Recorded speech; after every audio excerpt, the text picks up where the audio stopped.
नमस्कार दोस्तों, आपका स्वागत है आपके अपने चैनल स्टडी वाइन्स ऑफिशियल पर। तो इससे पहले हमने मध्यकालीन भारत के प्रमुख काल मुगल काल के बारे में पढ़ा, जिसे बहुत ही सिलसिलेवार तरीके से मैंने आपको समझाया। अगर आपने उस वीडियो को अभी तक नहीं देखा तो मैंने प्लेलिस्ट में डाल दिया है, उस वीडियो को भी जरूर जाकर देख लें।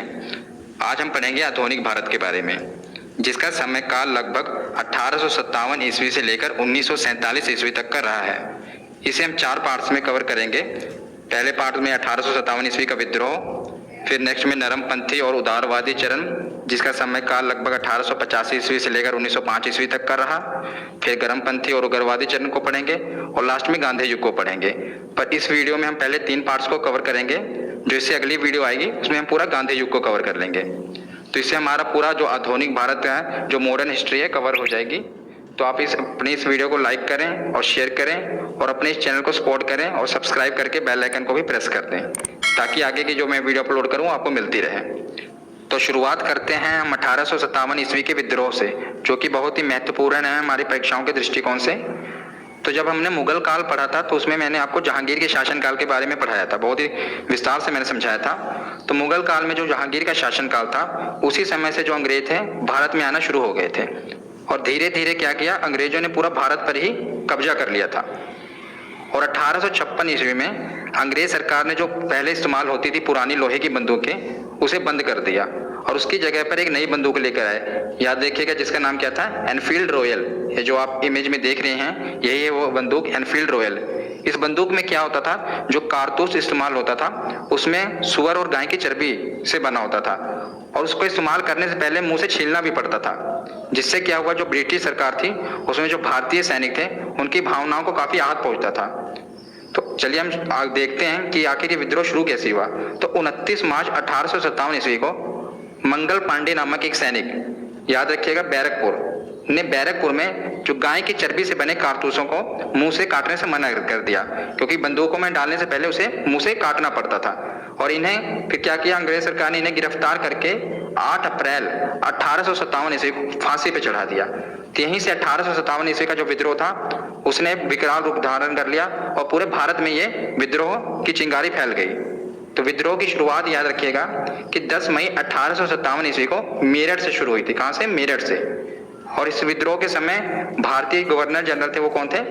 Lord Canning. बहुत बार परीक्षाओं में पूछा गया है, डायरेक्ट ये क्वेश्चन पूछा गया है, कौन थे? Lord Canning. ये उस समय भारत के गवर्नर जनरल थे।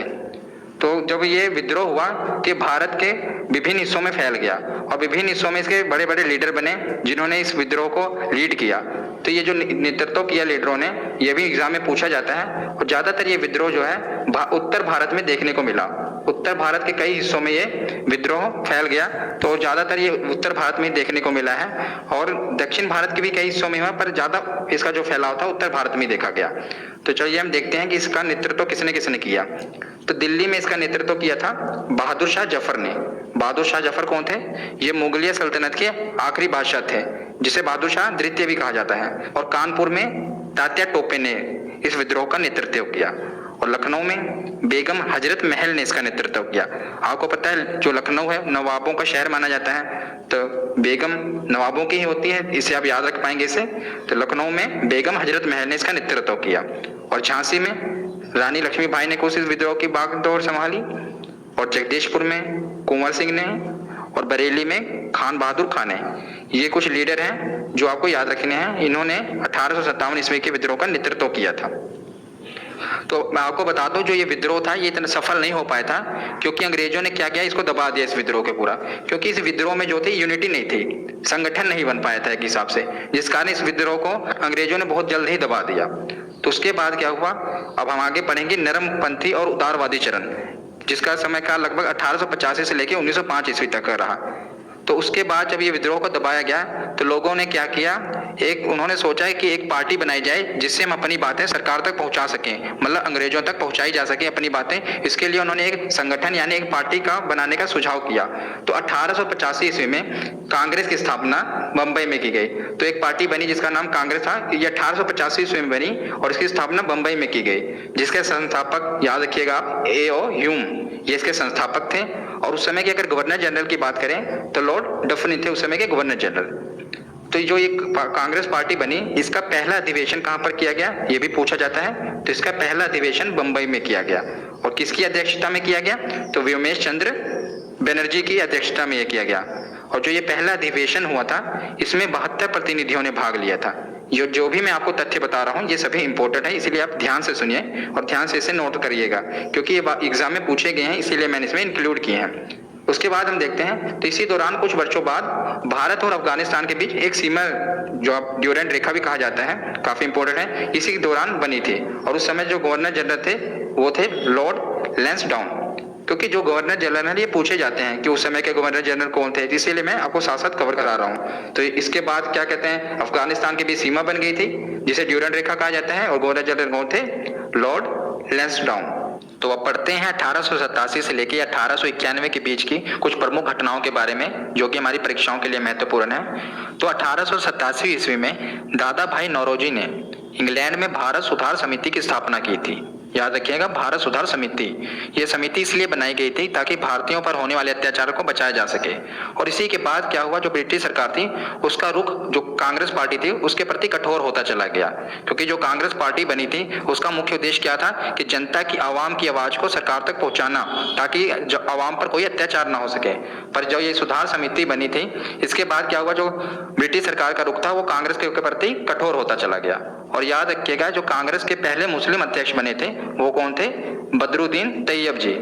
और जो कांग्रेस के पहले अंग्रेज अध्यक्ष बने थे वो थे जॉर्ज यूल। तो कांग्रेस के पहले मुस्लिम अध्यक्ष बने थे बदरुद्दीन तैयब, और कांग्रेस के पहले अंग्रेज अध्यक्ष बने थे जॉर्ज यूल। तो आगे चलते हैं सन 1892 ईस्वी में। तो 1892 ईस्वी में दादा भाई नौरोजी, याद रखिएगा दादा भाई नौरोजी उस समय के बहुत ही महत्वपूर्ण स्वतंत्रता सेनानी थे। तो दादा भाई नौरोजी ने इंग्लैंड के फिन्सबरी नामक स्थान से सांसद का चुनाव लड़ा, और इंग्लैंड की संसद में पहुंचने वाले पहले भारतीय बने थे दादा भाई नौरोजी। याद, बहुत बार एग्जाम में पूछा गया है, कहां से लड़े थे? इंग्लैंड के फिन्सबरी नामक स्थान से ये सांसद का चुनाव लड़े थे, और इंग्लैंड की संसद में पहुंचने वाले पहले और इकलौते भारतीय उस समय बने थे। तो अब आगे हम गर्मपंथी चरण के बारे में पढ़ेंगे। उससे पहले कुछ हम नेताओं के बारे में पढ़ लेते हैं जो कि महत्वपूर्ण है, जो कि उदारवादी नेता और उग्रवादी नेता हैं। इनके बारे में पढ़ लेते हैं। तो उदारवादी नेता और उग्रवादी नेता का कंसेप्ट क्या है उससे पहले मैं आपको समझा दूं। तो जो उदारवादी नेता थे ये हिंसा के विरोधी थे, और सरकार से कोई बात मनवानी हो तो अपील करते थे। पर जो उग्रवादी नेता थे ये हिंसा के विरोधी नहीं थे, ये हिंसक स्वभाव के थे, और अगर सरकार से कोई बात मनानी हो तो हिंसा का भी प्रयोग कर लेते थे। तो उदारवादी नेता हिंसा का विरोधी थे, हिंसक नहीं थे, लेकिन जो उग्रवादी नेता थे ये हिंसक थे। तो उदारवादी नेता कौन कौन से थे उस समय के? तो दादा भाई नौरोजी, गोविंद रनाडे, गोपाल कृष्ण गोखले और मदन मोहन मालवीय, ये उदारवादी नेता थे। और उग्रवादी नेता कौन से? तो उग्रवादी नेताओं में महत्वपूर्ण 3 नाम थे। लाल बाल पाल जिन्हें कहा जाता है। लाल यानी लाला लाजपत राय, बाल यानी बाल गंगाधर तिलक, और पाल यानी विपिन चंद पाल। इनसे काफी एग्जाम में क्वेश्चन पूछा जाता है, तभी आगे मैं आपको थोड़ा डिटेल में बताऊंगा इन तीनों के बारे में। और एक और प्रमुख नेता थे अरविंद घोष, ये भी उग्रवादी नेता थे। महत्वपूर्ण 3 ही थे जिन्हें लाल बाल और पाल कहा जाता था। तो अब हम आगे पढ़ेंगे 1905 ईस्वी से। यहीं से गर्मपंथी चरण की शुरुआत हुई थी। तो 1905 ईस्वी में बंगाल में बढ़ते राष्ट्रवाद को देखते हुए 20 जुलाई 1905 ईस्वी को बंगाल के गवर्नर जनरल कौन थे? लॉर्ड कर्जन ने बंगाल के विभाजन की घोषणा कर दी। तो वहां पर बढ़ते हुए राष्ट्रवाद को देखते हुए गवर्नर जनरल लॉर्ड कर्जन ने बंगाल को विभाजन करने की घोषणा कर दी, जिसके विरोध में क्या हुआ? 7 अगस्त 1905 ईस्वी को कोलकाता में स्वदेशी आंदोलन, जिसे बंग भंग भी कहा जाता है, आरंभ किया गया। 7 अगस्त 1905 ईस्वी को कोलकाता में स्वदेशी आंदोलन, जिसका नेतृत्व किसने किया था? सुरेंद्र नाथ बनर्जी ने इसका नेतृत्व किया था। इस पूरे जो आंदोलन का नेतृत्व और प्रमुख नेता कौन रहे? सुरेंद्र नाथ बनर्जी। पर यह आंदोलन सरकार पे प्रभाव डाल न सका, और अंत में 16 अक्टूबर 1905 ईस्वी को बंगाल का विभाजन कर दिया गया। ये आप नक्शे में देख रहे हैं, बंगाल को टुकड़ों में बांट दिया गया, ईस्टर्न बंगाल और ये बंगाल, जिसे आप पश्चिमी बंगाल के नाम से जाना जाता है। 1905 को इसका विभाजन कर दिया गया। तो अब उसके बाद आगे देखते हैं सन 1906 ईस्वी। तो 1906 ईस्वी में आगा खां और सलीम मुल्ला खां, याद रखिएगा, आगा खां और सलीम मुल्ला खां ने बांग्लादेश के ढाका में मुस्लिम लीग की स्थापना कर दी थी। किसकी? मुस्लिम लीग की। और जिसका संविधान कराची में बना, और पहली मीटिंग अमृतसर में आयोजित की गई थी। ये पूछा जाता है कि जो मुस्लिम लीग पार्टी थी उसका संविधान कहाँ बना था? कराची में, और जो उसकी पहली मीटिंग हुई थी वो अमृतसर में आयोजित की गई थी। तो उसके बाद सन 1907 ईस्वी में कांग्रेस पार्टी में आपसी मतभेद होने के कारण सूरत अधिवेशन आयोजित किया गया और इसी अधिवेशन में कांग्रेस पार्टी दो गुटों में बट गई, मतलब दो दलों में बट गई। एक है नरम दल और दूसरा गरम दल, जिसे मैंने अभी आपको समझाया, उदारवादी नेता और उग्रवादी नेता। तो यहीं से कांग्रेस पार्टी दो गुटों में बट गई थी। तो अब आगे चलते हैं, देखते हैं सन 1911। तो जितने भी मैं आपको ये सन करा रहा हूँ ये बहुत ही महत्वपूर्ण है, इनसे परीक्षाओं में क्वेश्चन बनते हैं, इसलिए मैंने इन्हें इंक्लूड किया है, इसलिए आप बहुत ध्यान से सुनिए इन्हें। तो सन 1911 ईस्वी में जब लॉर्ड हॉर्डिंग बंगाल का गवर्नर जनरल बना, तो बंगाल का गवर्नर जनरल बनते ही उसने बंगाल का विभाजन रद्द कर दिया। क्यों रद्द कर दिया? क्योंकि जब बंगाल को दो टुकड़ों में बांटा गया था तो बहुत से छोटे छोटे राष्ट्रवादी नेता वहां से बनने लगे, तो और विद्रोह होने लगा। जिस विद्रोह को दबाने के लिए क्या किया, लॉर्ड हॉर्डिंग ने उन्हें आपस में मिलाने के लिए बंगाल का विभाजन रद्द कर दिया। पर आगे चल के आपको पता ही है कि ये बांग्लादेश बना, पर उस समय उसने रद्द कर दिया और भारत की राजधानी कोलकाता से दिल्ली बनाने की घोषणा कर दी। किसने? लॉर्ड हॉर्डिंग ने। और 1912 में भारत की राजधानी कोलकाता से दिल्ली बना दी गई। 1911 में घोषणा की गई और 1912 में भारत की राजधानी कोलकाता से दिल्ली बना दी गई। तो आगे चलते हैं सन 1913 ईस्वी पे। तो 1913 ईस्वी में लाला हरदयाल ने सैन फ्रांसिस्को में गदर पार्टी की स्थापना की। तो याद रखिएगा, ये अब तीसरी पार्टी है, पहली कांग्रेस, फिर मैंने आपको मुस्लिम लीग के बारे में बताया, अब ये तीसरी गदर पार्टी। तो इसको शुरुआत किसने की? लाला हरदयाल ने सैन फ्रांसिस्को में गदर पार्टी की स्थापना की। और सन 1917 ईस्वी में कांग्रेस का कोलकाता अधिवेशन हुआ, मतलब कोलकाता में मीटिंग हुई और उसमें एनी बेसेंट को अध्यक्ष बना दिया गया कांग्रेस पार्टी का। और याद रखिएगा, एनी बेसेंट ही कांग्रेस की पहली महिला अध्यक्ष बनी थी। मैंने आपको पहले मुस्लिम अध्यक्ष भी बताया, अंग्रेजी अध्यक्ष भी, और ये अब पहली महिला अध्यक्ष है। ये सभी आप याद रखिएगा। तो इसके बाद गांधी जी की एंट्री हो गई थी, जिसे हम अगले पार्ट में गांधी युग में पढ़ेंगे। अब हम पढ़ लेते हैं लाल बाल पाल के बारे में, जिसे मैंने वीडियो के बीच में आपको बताया था ना, इसके बारे में हम डिटेल में पढ़ेंगे क्योंकि इनसे परीक्षाओं में क्वेश्चन बनते हैं। ये लाल बाल पाल की ऐतिहासिक फोटो है। इसमें लाला लाजपत राय, बाल गंगाधर तिलक और विपिन चंद्र पाल, इन तीनों ही हैं, या उनकी ऐतिहासिक फोटो है उस समय की। तो पहले पढ़ते हैं लाला लाजपत राय के बारे में, यानी लाल। तो लाला लाजपत राय, जिन्हें पंजाब केसरी के नाम से भी जाना जाता था, और ये गरम दल के प्रमुख नेता थे और उन्हें गरम दल में पंजाब के शेर की उपाधि भी मिली थी, उन्हें पंजाब के शेर की उपाधि भी दी गई थी। और लाला लाजपत राय ने यंग इंडिया नामक एक पुस्तक भी लिखी थी, याद रखिएगा, यंग इंडिया नामक पुस्तक। और जब साइमन कमीशन भारत आया था तब लाला लाजपत राय ने ही युवाओं के साथ मिलकर उसका विरोध किया था। तो ये कुछ फैक्ट थे जो लाला लाजपत राय से पूछे जाते हैं। आगे हम देखते हैं बाल गंगाधर तिलक के बारे में। तो हमने लाल के बारे में पढ़ लिया, अब हम पढ़ते हैं बाल के बारे में, यानी बाल गंगाधर तिलक। तो बाल गंगाधर तिलक जी गरम दलीय आंदोलन का पिता कहा जाता है इन्हें। और स्वराज मेरा जन्मसिद्ध अधिकार है और मैं इसे लेकर रहूंगा, ये नारा भी किसने दिया था? बाल गंगाधर तिलक जी ने। स्वराज मेरा जन्मसिद्ध अधिकार है और मैं इसे लेकर रहूंगा। और साप्ताहिक पत्रिका केसरी और गीता रहस्य नामक ग्रंथ भी लिखा था बाल गंगाधर तिलक जी ने।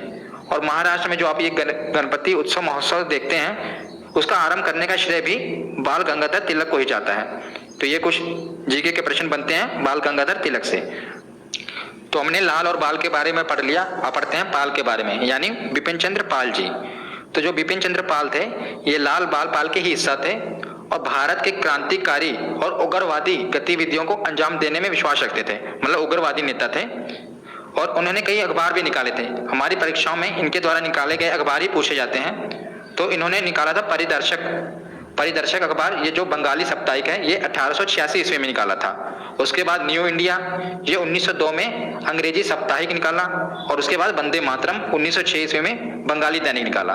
मतलब बंगाली दैनिक मतलब ये रोज निकाला जाने वाला अखबार था, और साप्ताहिक मतलब जो सप्ताह में एक बार निकाला जाता है। तो परिदर्शक निकाला, उसके बाद न्यू इंडिया और फिर वंदे मातरम, ये तीनों अखबार बिपिन चंद्र पाल द्वारा निकाले गए थे। तो हमने यहाँ पर आधुनिक भारत के तीनों पार्ट्स को कवर कर लिया। अब बचा गांधी युग, वो मैं इसे नेक्स्ट वीडियो में अपलोड करूंगा, इसे नेक्स्ट वीडियो में डालूंगा।